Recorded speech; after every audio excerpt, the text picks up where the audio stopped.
பெரம்பலூர் அருகே போலீசார் நடத்திய என்கவுண்டரில் மதுரையைச் சேர்ந்த ரவுடி அழகுராஜா உயிரிழந்திருக்கிறார். என்கவுண்டரில் ரவுடி உயிரிழந்திருக்கிறார்.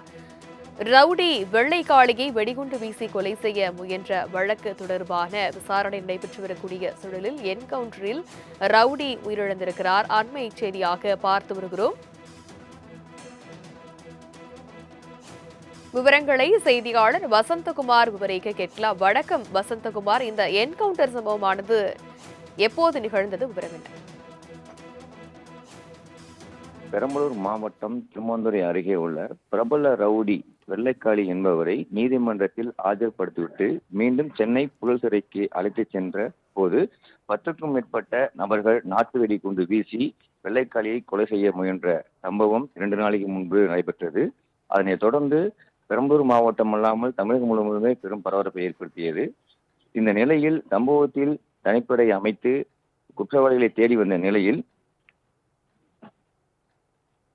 அழகுதுரை என்ப குற்றவாளி நேற்று மாலை கைது செய்து சம்பவ இடத்திற்கு நேற்று காவல்துறையினர் அழைத்து வந்தனர். அப்பொழுது அவர் பயன்படுத்திய ஆயுதங்கள் நாட்டு வெடிகுண்டுகளை வனப்பகுதிகளை பதுக்கி வைத்துள்ளதாக அழகுராஜா தெரிவித்துள்ளார். அதனைத் தொடர்ந்து ஆயுதங்களையும் கைப்பற்றுவதற்காக போலீசார் அழைத்து சென்றுள்ளனர். அப்போது திடீரென போலீசார் வாகனத்தில் மீது நாட்டு வெடிகுண்டு ஒன்றை வீசிய அழகுராஜா தன் மறைத்து வைத்திருந்த அறிவாளை எடுத்து எஸ்ஐ சங்கர் என்ற காவல் ஆய்வாளரையும் மற்ற காவல் ஆய்வாளரையும் வெட்ட முயற்சி செய்து தப்பியோட முயற்சி செய்தார். மங்களமேடு ஆய்வாளர் நந்தகுமார் துப்பாக்கியால் சுட்டதில் தலையில் பலத்த காயமடைந்த அழகுராஜா சம்பவத்திலேயே உயிரிழந்தார். இந்த சம்பவம் பெரும் பரபரப்பை ஏற்படுத்தது. காயமடைந்த எஸ்ஐ சங்கர் பெரம்பலூர் அரசு மருத்துவமனையில் சிகிச்சை பெற்று வருகிறார். காவல்துறை ஆய்வாளரை பார்ப்பதற்காக இன்னும் சற்று நேரத்தில் மண்டல தளபதியான ஆய்வாளர் பாலகிருஷ்ணன் பெரம்பலூர் அரசு மருத்துவமனைக்கு வர இருக்கிறார். இந்த என்கவுண்டர் சம்பவம் பெரம்பலூர் மாவட்டத்தில் பெரும் பரபரப்பை ஏற்படுத்தியுள்ளது.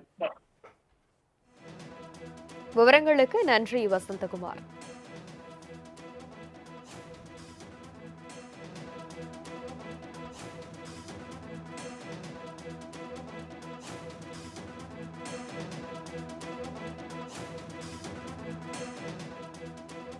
பெரம்பலூர் அருகே போலீசார் நடத்திய என்கவுண்டரில் மதுரையைச் சேர்ந்த ரவுடி அழகுராஜா உயிரிழந்திருக்கிறார். என்கவுண்டரில் ரவுடி உயிரிழந்திருக்கிறார். ரவுடி வெள்ளைக்காளியை வெடிகுண்டு வீசி கொலை செய்ய முயன்ற வழக்கு தொடர்பான விசாரணை நடைபெற்று வரக்கூடிய சூழலில் என்கவுண்டரில் ரவுடி உயிரிழந்திருக்கிறார். அண்மை செய்தியாக பார்த்து வருகிறோம். விவரங்களை செய்தியாளர் வசந்தகுமார் விவரிக்க கேட்கலாம். வணக்கம் வசந்தகுமார், இந்த என்கவுண்டர் சம்பவமானது எப்போது நிகழ்ந்தது? விவரம் என்ன? பெரம்பலூர் மாவட்டம் திருமாந்துறை அருகே உள்ள பிரபல ரவுடி வெள்ளைக்காளி என்பவரை நீதிமன்றத்தில் ஆஜர்படுத்திவிட்டு மீண்டும் சென்னை புழல் சிறைக்கு அழைத்துச் சென்ற போது 10க்கும் மேற்பட்ட நபர்கள் நாட்டு வெடி குண்டு வீசி வெள்ளைக்காளியை கொலை செய்ய முயன்ற சம்பவம் 2 நாளைக்கு முன்பு நடைபெற்றது. அதனைத் தொடர்ந்து பெரம்பலூர் மாவட்டம் அல்லாமல் தமிழகம் முழுவதுமே பெரும் பரபரப்பை ஏற்படுத்தியது. இந்த நிலையில் சம்பவத்தில் தனிப்படை அமைத்து குற்றவாளிகளை தேடி வந்த நிலையில் அழகுதுரை என்ப குற்றவாளி நேற்று மாலை கைது செய்து சம்பவ இடத்திற்கு நேற்று காவல்துறையினர் அழைத்து வந்தனர். அப்பொழுது அவர் பயன்படுத்திய ஆயுதங்கள் நாட்டு வெடிகுண்டுகளை வனப்பகுதிகளை பதுக்கி வைத்துள்ளதாக அழகுராஜா தெரிவித்துள்ளார்.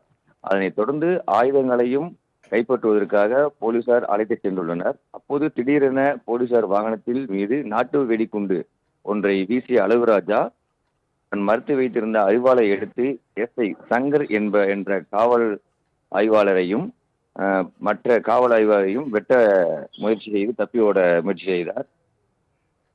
மங்களமேடு ஆய்வாளர் நந்தகுமார் துப்பாக்கியால் சுட்டதில் தலையில் பலத்த காயமடைந்த அழகுராஜா சம்பவத்திலேயே உயிரிழந்தார். இந்த சம்பவம் பெரும் பரபரப்பை ஏற்படுத்தது. காயமடைந்த எஸ்ஐ சங்கர் பெரம்பலூர் அரசு மருத்துவமனையில் சிகிச்சை பெற்று வருகிறார்.